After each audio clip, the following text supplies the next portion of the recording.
Natin ngayon, anong plano? Ano bang mga plano natin sa first outfit? Ang first outfit po natin is ganito po ang niya, patterns. Very boho ang atake. Wow. And ayun po, magbibihis na siya. Then diretso na po tayo. Tapos, dito lang ba ang Yes natin, po. location? Di na tayo malipat. Tingnan natin. titingnan po natin. Pero meron naman po tayong Option. naka-ready na isang location para dun sa isang outfit, which is the motorcycle. Wow! Photo shoot.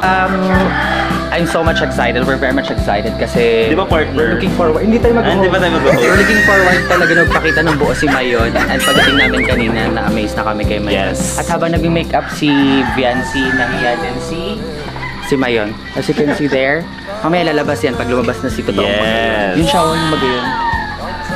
Of course, kanina Tama ka guys, na, tama actually, kanina guys, sumilip na siya. Pero nagtago siya ulit. Kasi si Mayon ulit. Kasi di pa naman nagsushoot si Vian. Yes, mamaya lalabas yan. O, ba't nga nagtago? Natakot kasi siya. Saan? Saan? Guys, ano nga ba sa dibo ni Biancy? Oh my Pa-teaser lang, gosh! pabitin.